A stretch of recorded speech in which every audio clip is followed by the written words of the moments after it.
নোটের মধ্যে সব রাখছো, এটা আর কোনো দরকার নেই। এত কিছু বলার দরকার নেই, এদেরকে এত ডিটেলস হ্যাঁ দিকে যাচ্ছি এবং সেই ক্ষেত্রে আমরা শিল্পায়নকে যোগ দিচ্ছি, কৃষিকে যোগ দিচ্ছি এবং আবার সামাজিক সুরক্ষা ব্যবস্থা সিদ্ধান্তগুলো আর কি এডিপি স্বাভাবিক চলমান স্বাভাবিক মানে যেগুলো ফরেন ফান্ডিং অত ডিটেলসে যাবো। প্রশ্নের উত্তর দেন মাননীয় মহোদয়, প্রশ্নের উত্তর দেন, স্পন্টিনিয়াসলি দেন, আপনি এইগুলো প্রতিবার একটা 5 বছর মেয়াদী পরিকল্পনা দিয়ে যাচ্ছি এবং আমার 5 বছর মেয়াদী পরিকল্পনার নামটা কোথায়?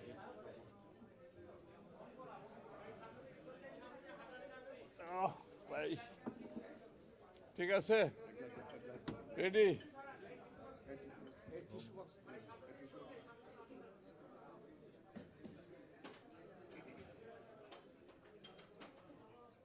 টিস্যু বক্স এভাবে রাখলে এই এটা ওখানে রাখেন উপরে, এটা এখানে থাকে, ওইটা ওখানে উপরে রাখেন, টিস্যু লাগতে পারে, রাখাটা একটু মানে এই মাঝখানে রাখেন এইভাবে সাথে।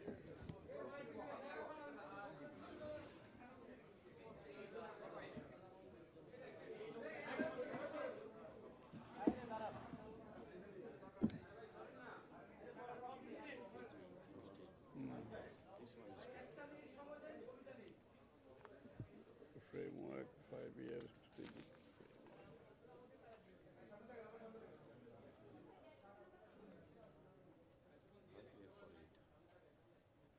এগুলো তো পড়তে গেলে তো আবার জানা যায়।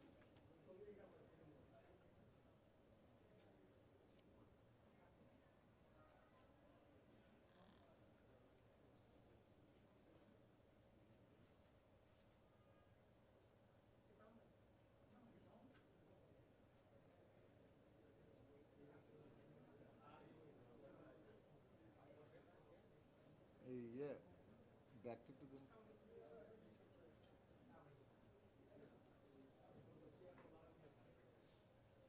আপনার ব্যাগে আছে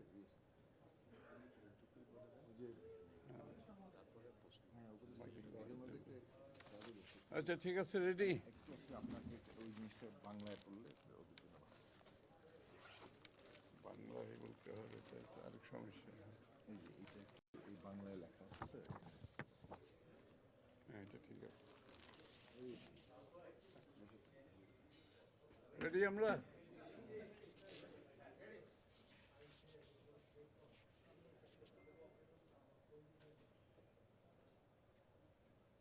আজকে এনএসির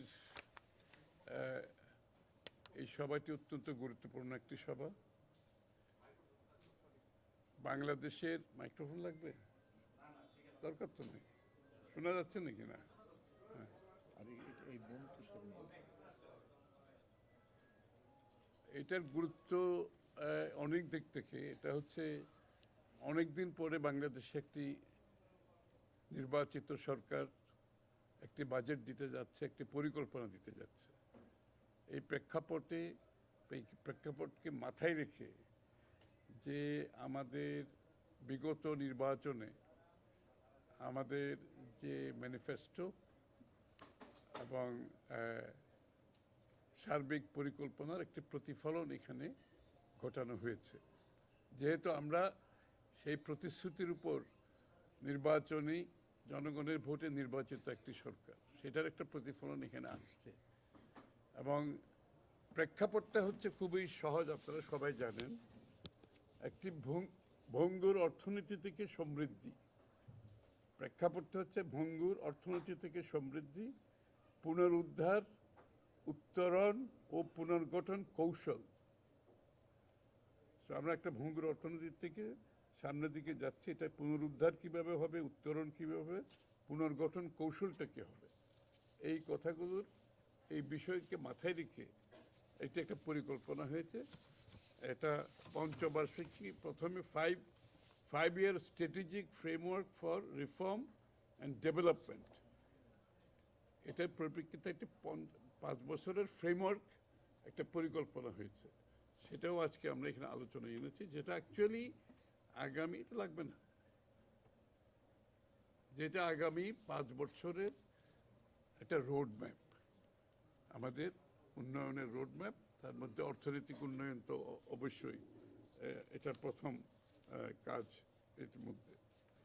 তো এখানে আমাদের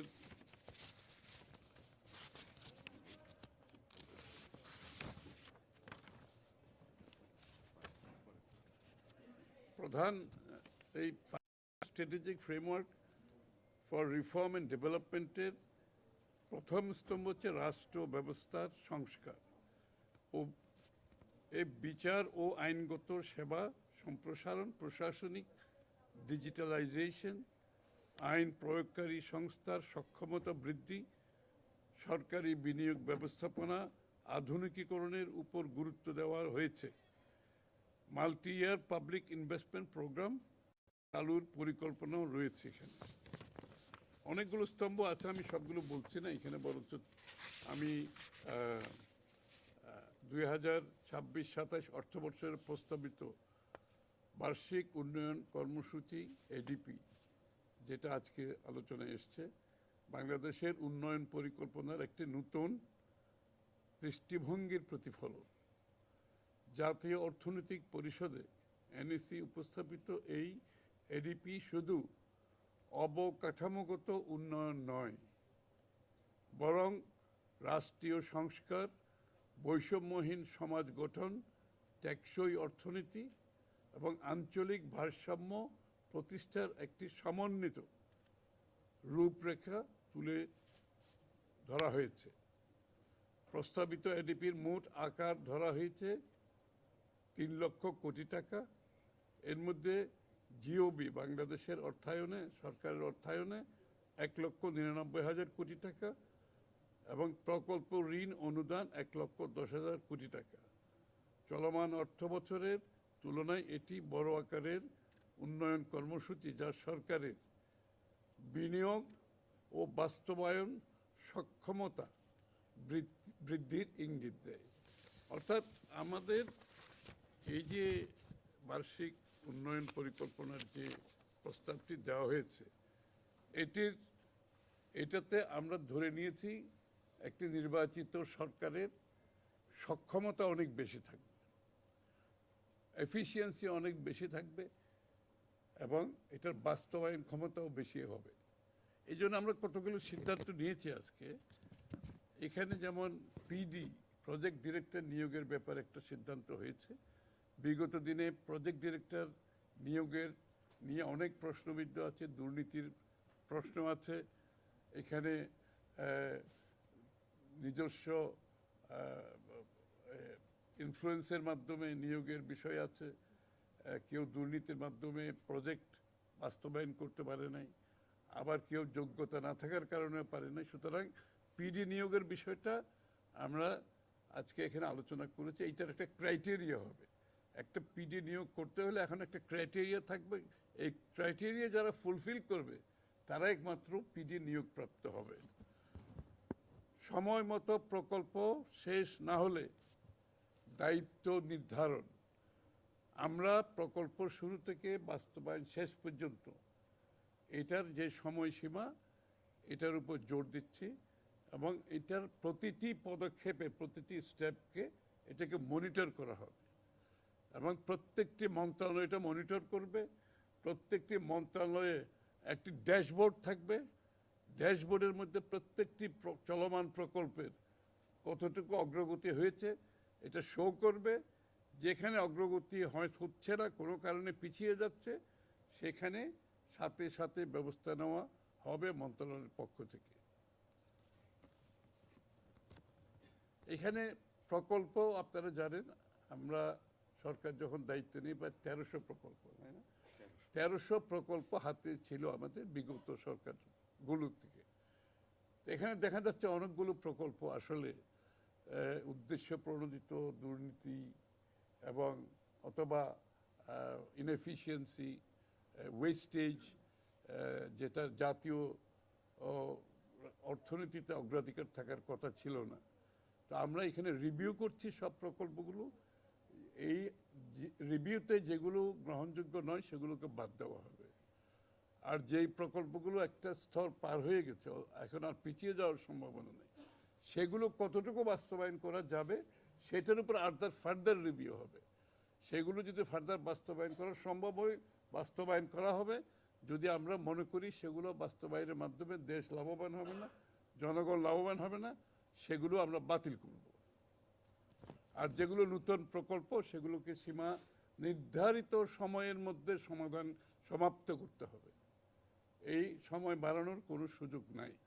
এবং এটার জন্য আমি বলছি যে মেজারগুলো আমরা নিয়েছি, ব্যবস্থা, সেটা আমি আপনাদের সামনে তুলে ধরেছি। এবং আইএমইডি যারা বাস্তবায়নটা দেখে তারা এই প্রকল্পগুলো বিগত দিনে যে দুর্নীতির মাধ্যমে কিংবা অব্যবস্থাপনার মাধ্যমে যে সমস্ত প্রকল্পগুলো এসেছে এগুলো আইডেন্টিফাই করবে আইএমইডি তদন্তের মাধ্যমে, তার পরিপ্রেক্ষিতে ব্যবস্থা নেওয়া হবে।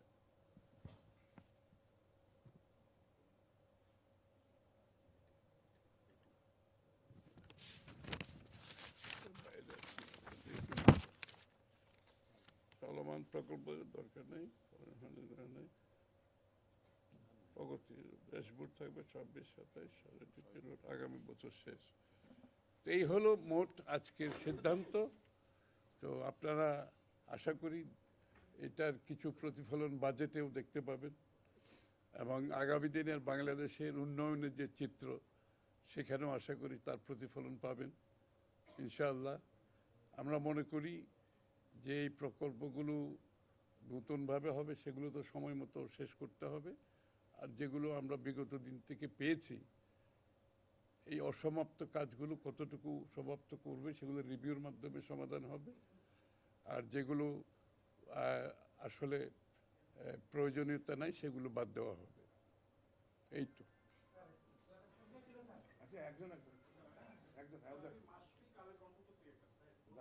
বলেন।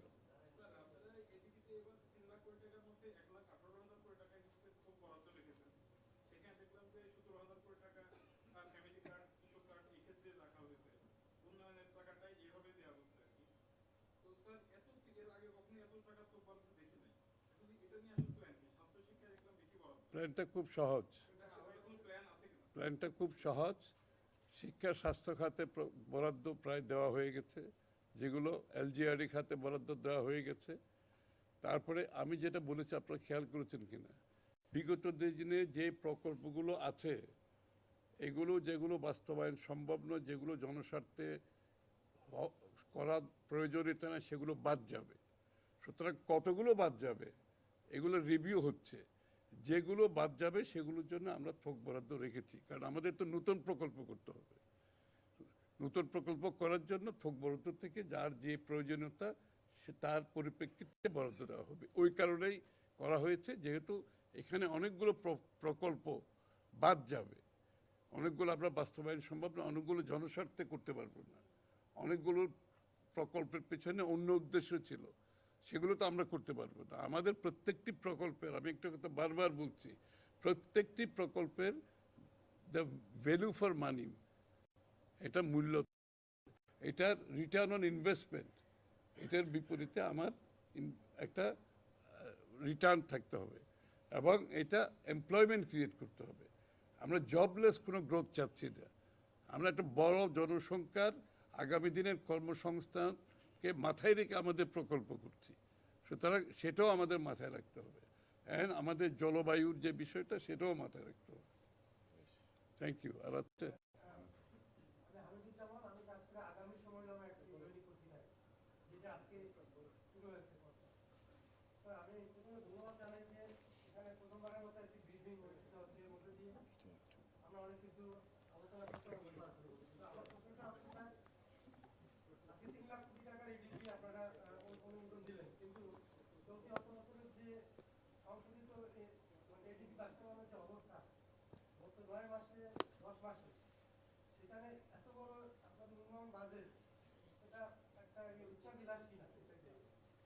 উচ্চবিলাস তো থাকতে হবে। উচ্চবিলাস না থাকলে, আকাঙ্ক্ষা যদি বেশি না হয়, উন্নয়নের দিকে তো যাওয়া যাবে না।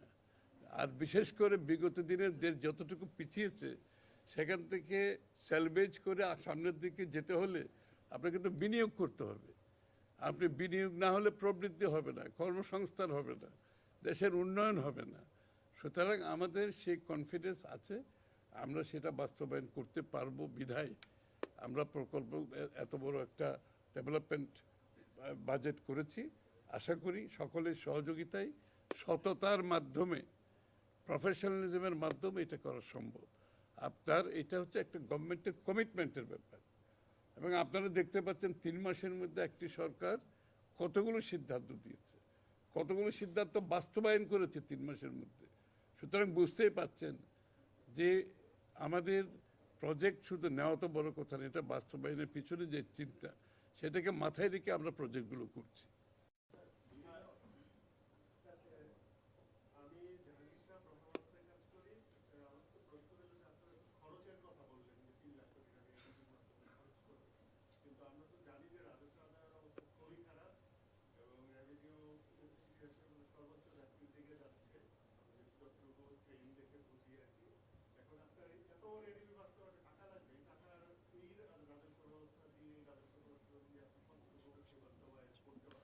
যথার্থই বলেছেন, বাংলাদেশের রাজস্ব আদায়ের হার বিশ্বের একেবারে নিম্ন পর্যায়ে।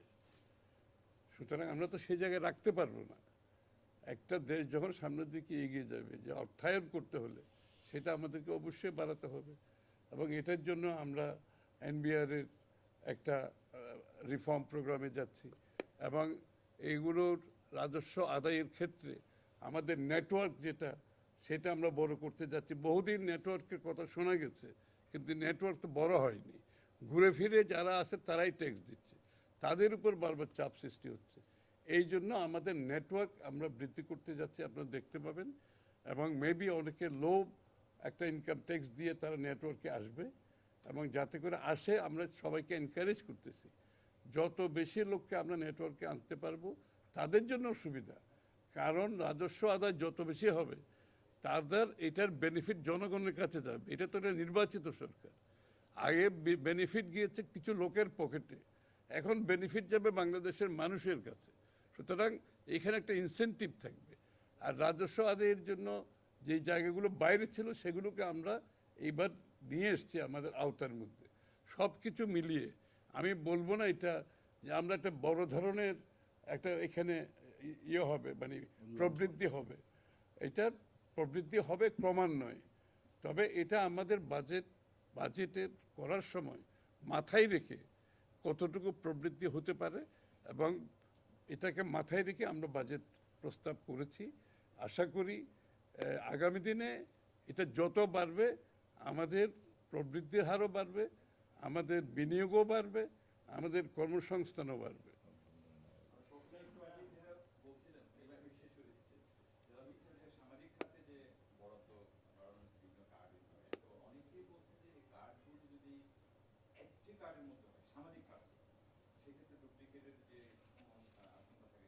বুঝতে পেরেছি, থ্যাংক ইউ, বুঝেছি। এটা খুব সিম্পল ব্যাপার, যে কৃষক কার্ড পাচ্ছে সে তো আর ফ্যামিলি কার্ডের লোক এক না। যে ফ্যামিলি কার্ড যে ভদ্রমহিলাকে দেওয়া হচ্ছে, ফ্যামিলির প্রধানকে, উনি তো আর কৃষক কার্ডের জন্য এলিজিবল। একটা কার্ডে কীভাবে হবে? এটা তো আলাদা হতে হবে, তাই না? বেনিফিটগুলো তো আলাদা আলাদা, এবং আমরা সমাজের যে সমস্ত জায়গায় এই বেনিফিটগুলো টার্গেটেড ওয়েতে আমরা কিন্তু দিচ্ছি। সুতরাং এটা তো আলাদা কার্ড হতেই হবে। এবং আমি বলি, যেখানে রিপিটেশন হচ্ছে, যারা হয়তো একটা পাচ্ছে আবার ফ্যামিলি কার্ডও পাচ্ছে, তারা হয়তো সেটা বাদ যাবে। সুতরাং যেহেতু যেটার মূল্য বেশি তারা সেটাই পাবে।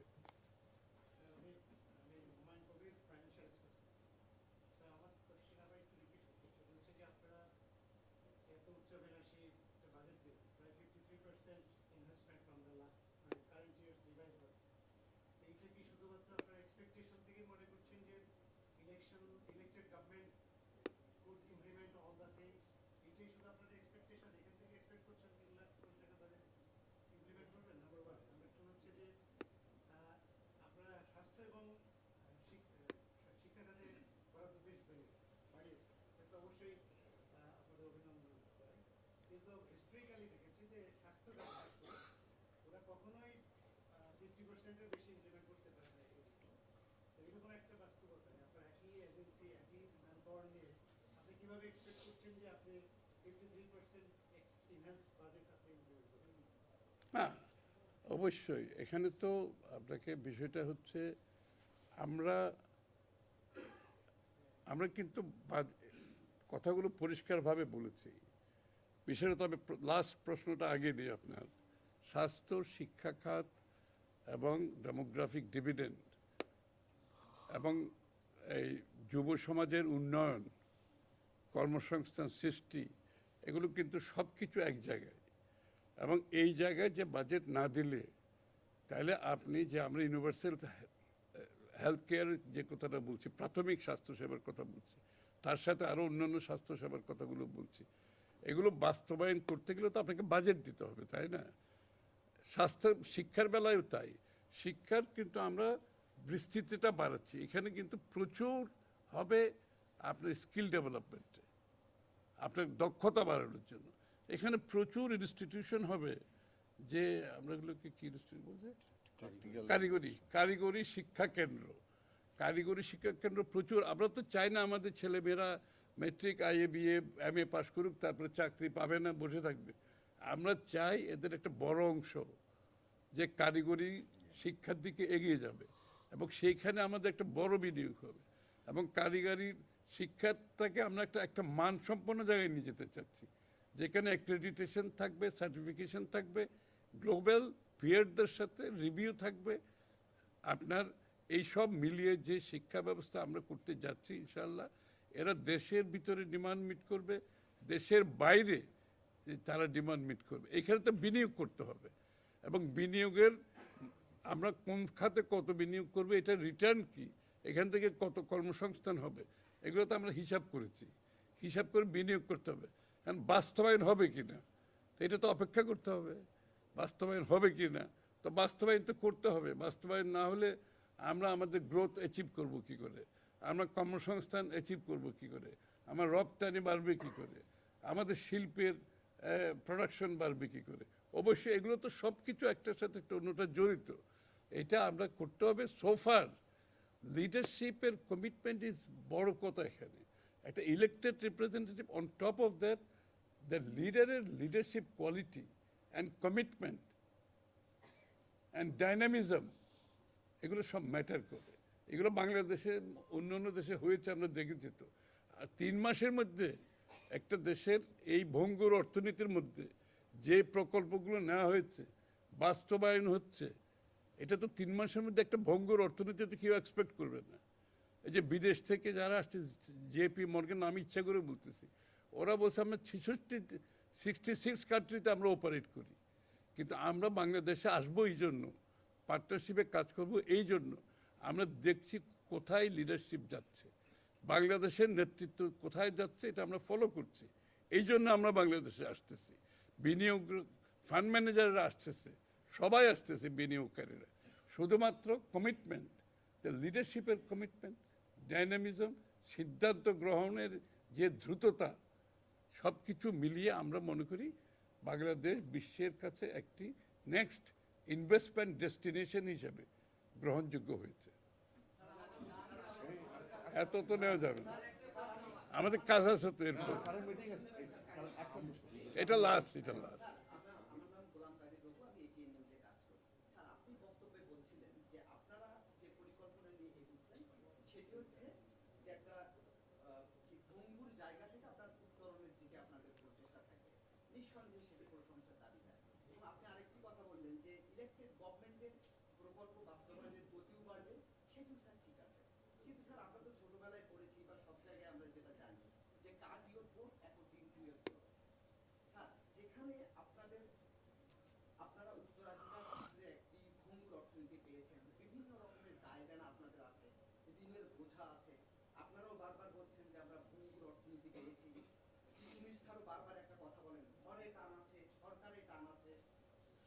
কঠিন একটা পরিস্থিতির মধ্যে আপনারা আছেন, তাহলে এত সব বাস্তবতার মধ্যে কেন স্যার আপনারা এত বড় একটা এডিপি আপনারা বাস্তবায়ন করার ঝুঁকি নিলেন? তাহলে কি স্যার আমি এক কথায় উত্তর দিয়ে দিচ্ছি আপনাকে। বুঝছি আপনি। এই ঝুঁকি নেওয়ার পিছনে আপনাদের আমি উত্তরটা দিচ্ছি এক কথায়। আপনার মনে আছে ছোটবেলায় টিউবওয়েলে যখন পানির নিচে লেভেল কমে যেত, সে আর টিপলেও আসে না, হ্যাঁ, তখন কি করতে হয়? পানি ঢালতে হয়, পানি ঢালতে হয়, আরো গভীর হলে আরো একটু ঢালতে হয়, তারপরে যখন আপনি চাপবেন তারপরে পানি আসতে শুরু করবে। এই জন্য আমাদেরকে নিতে হয়েছে একটা বড় বাজেটে আমরা যাচ্ছি, যে এই বিনিয়োগ ছাড়া এই ভঙ্গুর অর্থনীতি থেকে বেরিয়ে আসার কোনো সুযোগ নেই। এই বিনিয়োগের প্রয়োজন এই জন্য দেখা দিচ্ছে। Thank you.